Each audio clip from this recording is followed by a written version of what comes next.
இன்றைய நற்செய்தி யோவான் எழுதிய தூய நற்செய்தியிலிருந்து வாசகம். ஆண்டவரே, மாட்சி உமக்கே. 11ஆம் அதிகாரம், இறைவார்த்தைகள் 3 முதல் 7, 17, 20 முதல் 27, மேலும் 33 முதல் 45 முடிய. அக்காலத்தில் லாசரின் சகோதரிகள் இயேசுவிடம் ஆள் அனுப்பி, ஆண்டவரே, உம் நண்பன் நோயுற்றிருக்கிறான் என்று தெரிவித்தார்கள். அவர் இதை கேட்டு, இந்நோய் சாவில் போய் முடியாது, கடவுளின் மாட்சி விளங்கவே இவன் நோயுற்றான், இதனால் மானிட மகனும் மாட்சி பெறுவார் என்றார். மார்த்தாவிடமும் அவருடைய சகோதரியான மரியாவிடமும் லாசரிடமும் இயேசு அன்பு கொண்டிருந்தார். லாசர் நோயுற்றிருந்ததை கேள்விப்பட்ட பிறகு தாம் இருந்த இடத்தில் இன்னும் 2 நாள் அவர் தங்கியிருந்தார். பின்னர் தம் சீடரிடம், மீண்டும் யூதேயாவுக்கு போவோம், வாருங்கள் என்று கூறினார்.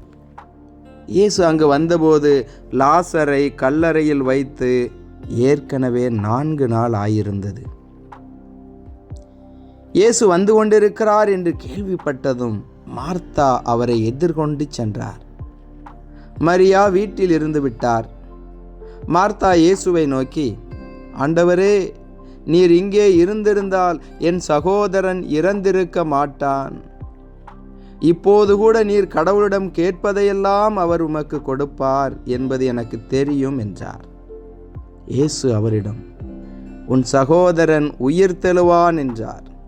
மார்த்தா அவரிடம், இறுதி நாள் உயிர்த்தெழுதலின் போது அவனும் உயிர்த்தெழுவான் என்பது எனக்கு தெரியும் என்றார். இயேசு அவரிடம், உயிர்த்தெழுதலும் வாழ்வும் நானே. என்னிடம் நம்பிக்கை கொள்பவர் இறப்பினும் வாழ்வார். உயிரோடு இருக்கும்போது என்னிடம் நம்பிக்கை கொள்ளும் எவரும் என்றுமே சாக மாட்டார். இதை நீ நம்புகிறாயா என்று கேட்டார். மார்த்தா அவரிடம், ஆம் ஆண்டவரே, நீரே மெசியா, நீரே இறைமகன், நீரே உலகிற்கு வரவிருந்தவர் என நம்புகிறேன் என்றார். இயேசு உள்ளம் குமுறி கலங்கி, அவனை எங்கே வைத்தீர்கள் என்று கேட்டார். அவர்கள் அவரிடம், ஆண்டவரே, வந்து பாரும் என்றார்கள். அப்போது இயேசு கண்ணீர் விட்டு அழுதார். அதை கண்ட யூதர்கள், பாருங்கள், லாசர் மேல் இவருக்கு எத்துணை அன்பு என்று பேசிக்கொண்டார்கள். ஆனால் அவர்களுள் சிலர், பார்வையற்றவருக்கு பார்வையளித்த இவரை சாகாமல் இருக்க செய்ய இயலவில்லையா என்று கேட்டனர். இயேசு மீண்டும் உள்ளம் குமுறியவராய் கல்லறைக்கு அருகில் சென்றார். அது ஒரு குகை. அதை ஒரு கல் மூடியிருந்தது. கல்லை அகற்றி விடுங்கள் என்றார் இயேசு. இறந்து போனவரின் சகோதரியான மார்த்தா அவரிடம், ஆண்டவரே, 4 நாள் ஆயிற்று, நாற்றமடிக்குமே என்றார். இயேசு அவரிடம், நீ நம்பினால் கடவுளின் மாட்சியை காண்பாய் என நான் உன்னிடம் கூறவில்லையா என்று கேட்டார். அப்பொழுது அவர்கள் கல்லை அகற்றினார்கள். இயேசு அண்ணாந்து பார்த்து, தந்தையே, நீர் என் வேண்டுதலுக்கு செவி சாய்த்ததற்கு உமக்கு நன்றி கூறுகிறேன். நீர் எப்போதும் என் வேண்டுதலுக்கு செவி சாய்க்கிறீர் என்பது எனக்கு தெரியும். எனினும் நீரே என்னை அனுப்பினீர் என்று சூழ்ந்து நிற்கும் இக்கூட்டம் நம்பும் பொருட்டே இப்படி சொன்னேன் என்று கூறினார். இவ்வாறு சொன்னபின் இயேசு உரத்த குரலில், லாசரே, வெளியே வா என்று கூப்பிட்டார். இறந்தவர் உயிரோடு வெளியே வந்தார். அவருடைய கால்களும் கைகளும் துணியால் சுற்றப்பட்டிருந்தன. முகத்தில் துணி சுற்றப்பட்டிருந்தது. கட்டுகளை அவிழ்த்து அவனை போக விடுங்கள் என்று இயேசு அவர்களிடம் கூறினார். மரியாவிடம் வந்திருந்த யூதர் பலர் இயேசு செய்ததைக் கண்டு அவரை நம்பினர். ஆண்டவரின் அருள்வாக்கு. கிறிஸ்துவே, உமக்கு புகழ்.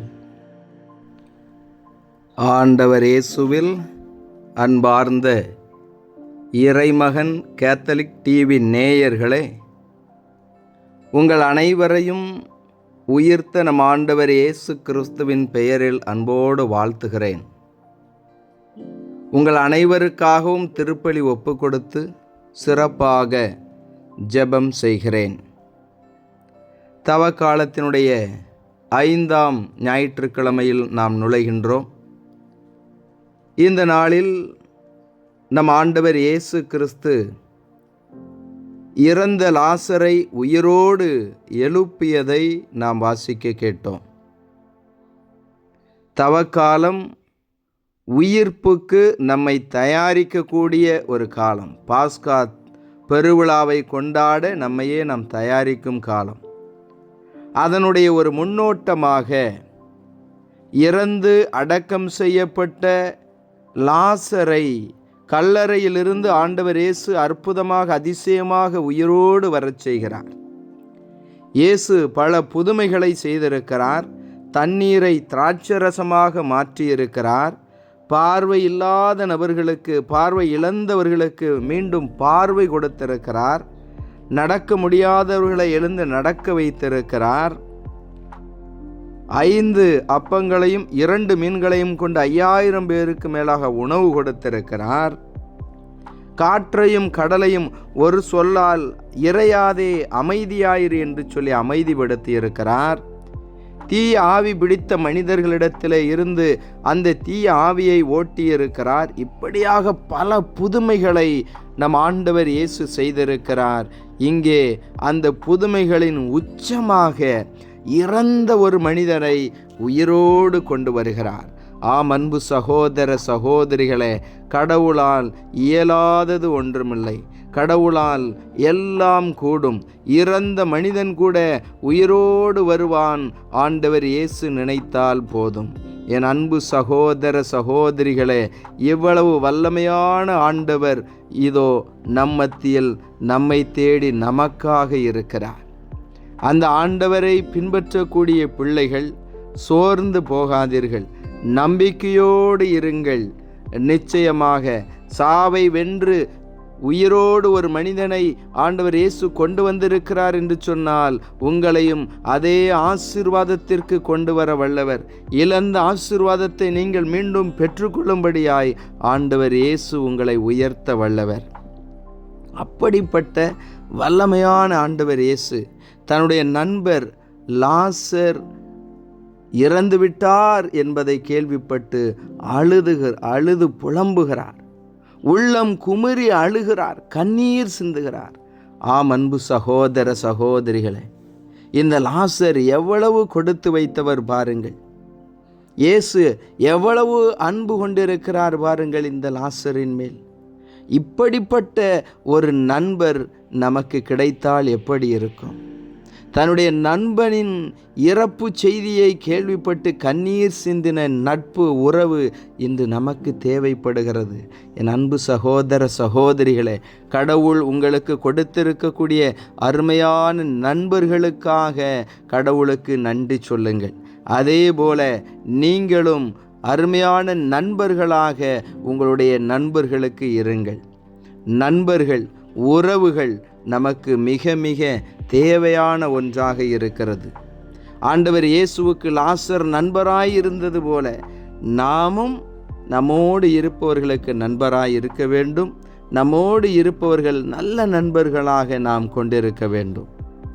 அதற்கெல்லாம் நாம் ஆண்டவருக்கு இந்த நாளிலே நன்றி சொல்ல வேண்டும்.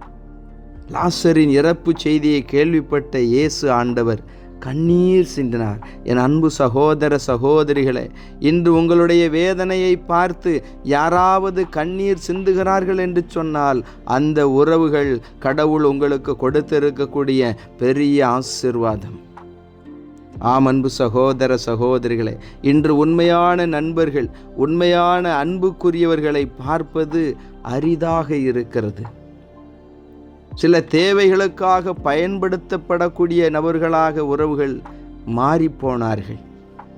அப்படிப்பட்ட நிலையிலே இந்த லாசருக்கும் ஆண்டவர் இயேசுவுக்கும் இருந்தது போல உறவு, அன்பு, நட்பு நம் ஒவ்வொருவருக்குமே தேவைப்படுகிறது. அதே போல என் அன்பு சகோதர சகோதரிகளே, பிறர் வேதனைப்படுகிற பொழுது உங்கள் கண்களிலிருந்து கண்ணீர் வருகிறது என்று சொன்னால் நீங்கள் ஆசீர்வதிக்கப்பட்டவர்கள். உங்கள் பெற்றோர்கள் உங்களை நன்றாக வளர்த்திருக்கிறார்கள். நீங்கள் உண்மையிலே அன்பு நிறைந்த மனிதராய் ஆண்டவர் இயேசுவை பின்பற்றக்கூடியவராய் இருக்கிறீர்கள். அதே வேளையிலே என் அன்பு சகோதர சகோதரிகளே, இறப்பு என்பது நம்முடைய வாழ்க்கையிலே தவிர்க்க முடியாத ஒன்று. பல நேரங்களிலே நாம் நம்முடைய குடும்பத்தில் உள்ளவர்களை இழந்துவிட்டு, நண்பர்களை, உறவுகளை இழந்துவிட்டு அழுது கொண்டே இருக்கிறோம். அழுவது தேவைதான், உளவியல் பூர்வமாக நாம் அழ வேண்டும், கண்ணீர் சிந்த வேண்டும். ஆனால் அதையே நினைத்து நினைத்து அழுது புலம்பி முடங்கி போய்விடக்கூடாது. நம்முடைய உடல்நிலையை நாம் கெடுத்து விடக்கூடாது. ஆண்டவர் என் உறவை எடுத்துக்கொண்டார் என்று கடவுளின் மேல் கோபப்பட்டு கொண்டு கோவிலுக்கு வராமல் இருப்பது தவறான செயல். என் அன்பு சகோதர சகோதரிகளே, இழப்புகளை ஏற்றுக்கொள்வது கடினம்தான். ஆனால் நாம் அதை கடந்து வர முயற்சி செய்ய வேண்டும். கடவுள் நம்மோடு இருக்கிறார், அவர் உயிர்த்தெழச் செய்வார் என்று உயிர்ப்பின் மீது நம்பிக்கை கொண்டிருங்கள். இயேசுவுக்கே புகழ், மரியே வாழ்க. மன்றாடுவோமாக. லாசருக்காக கண்ணீர் சிந்தின இயேசு ஆண்டவரே, உம்மை போற்றி புகழ்ந்து உம்மை ஆராதிக்கிறோம், உமக்கு நன்றி செலுத்துகிறோம். நீரே இன்றும் எங்களுக்கு உதவி செய்ய வாரும் இயேசுவே. இதோ இந்த நாளிலே தங்கள் பிறந்த நாளை, திருமண நாளை கொண்டாடக்கூடிய பிள்ளைகளையெல்லாம் ஒப்புக் கொடுக்கிறோம். இயேசுவே, எங்களிடத்திலே ஜெபித்து கொள்ளுங்கள் என்று கேட்டுக்கொண்ட ஒவ்வொருவரையும் ஒப்புக் கொடுக்கிறோம். இந்த வேளையிலே நீரே அவர்களை ஆசீர்வதிப்பீராக. இதோ இந்த தவ காலத்திலே ஆண்டவரே இயேசுவே, நாங்கள் அன்பு நிறைந்தவர்களாக இருக்க எங்களை நீர் ஆசீர்வதியும். நீர் லாசரை உயிரான நண்பராய் கொண்டிருப்பது போல எங்களுக்கும் நல்ல நண்பர்களை நீர் கொடுத்ததற்காக உமக்கு நன்றி செலுத்துகிறோம். ஆண்டவரே, நாங்களும் சக மனிதர்களுக்கு நல்ல நண்பர்களாக, உறவுகளாக இருக்க எங்களை ஆசீர்வதியும். இந்த நாளிலும் நோயாளர்களுக்காக ஜெபிக்கிறேன். ஆண்டவரே, நீரே அவர்களை தொட்டு குணப்படுத்தும். வெளிநாடுகளிலே படித்து கொண்டும் வேலை செய்து கொண்டும் இருக்கக்கூடிய பிள்ளைகளை நீர் பாதுகாத்தருளும். உலக நாடுகளிடையே நடந்து கொண்டிருக்கக்கூடிய போர் முற்றிலும் நீங்கி அமைதி நிலவும்படியாய் ஆசீர்வதிப்பீராக. ஆண்டவரே, இதோ பல்வேறு போர் நெருக்கடிகளினால் பாதிக்கப்பட்டு இருக்கக்கூடிய பிள்ளைகள் மீண்டும் இயல்பு நிலைக்கு திரும்பும்படியாய் ஆசீர்வதிப்பீராக. அரசு பொது தேர்வை எழுதி கொண்டிருக்கக்கூடிய பிள்ளைகளையெல்லாம் ஆண்டவரே நீர் ஆசீர்வதியும். இதோ நடக்க இருக்கக்கூடிய தேர்தல் நல்லபடியாக நடந்தேற நீர் ஆசீர்வதிப்பீராக. ஆண்டவரே, ஒவ்வொரு குடும்பத்திலும் அன்பும் அமைதி மகிழ்ச்சியும் நிலைத்திருக்கட்டும். உம்முடைய சமாதானத்தினால் குடும்பங்களை ஆசீர்வதியும். திருமணத்திற்காகவும் குழந்தை செல்வத்திற்காகவும் வேலை வாய்ப்பிற்காகவும் ஜெபிக்கக்கூடிய பிள்ளைகளின் கண்ணீரை துடைத்தருளும். ஆண்டவரே, எங்கள் பயணங்களில் நீரே கூட இருந்து எங்களை பாதுகாத்தருளும். உத்தரிக்க நிலையில் இருக்கக்கூடிய ஆன்மாக்களை மன்னித்து உம்முடைய விண்ணக பேரின்ப வீட்டிலே சேர்த்து கொள்ளும். ஆண்டவரே இயேசுவே, நாங்கள் ஒருவர் மற்றவரை புரிந்து கொள்ள, அன்பு செய்ய, மன்னிக்க, ஏற்றுக்கொள்ள நீரே எங்களுக்கு கற்றுக் கொடுப்பீராக. எங்கள் மத்தியில் பிரசன்னமாக இருந்து எங்கள் ஒவ்வொருவரையும் ஆண்டவரே நீர் வழிநடத்துவீராக. நீர் ஆசீர்வதிப்பீராக. கடன் பிரச்சனைகளிலிருந்தும், குடிபோதை, தீய பழக்க வழக்கங்களிலிருந்தும் ஆண்டவரே உம்முடைய பிள்ளைகள் மீண்டு வர, எழுந்து வர நீர் உதவி செய்தருளும். எங்கள் ஒவ்வொருவரையும் ஆசீர்வதித்து வழிநடத்த வேண்டும் என்று உம்மை மன்றாடுகிறோம். ஆமேன். இறைவனுடைய எல்லா புனிதர்களே, புனிதைகளே எங்களுக்காக வேண்டிக் கொள்ளுங்கள். அனைத்து காவல் தூதர்களே எங்களுக்காக வேண்டிக் கொள்ளுங்கள். எல்லாம் வல்ல இறைவன், தந்தை, மகன், தூய ஆவியானவர் உங்கள் ஒவ்வொருவரையும் உங்கள் குடும்பத்தில் உள்ளவர்களையும் ஆசீர்வதிப்பாராக. ஆமேன்.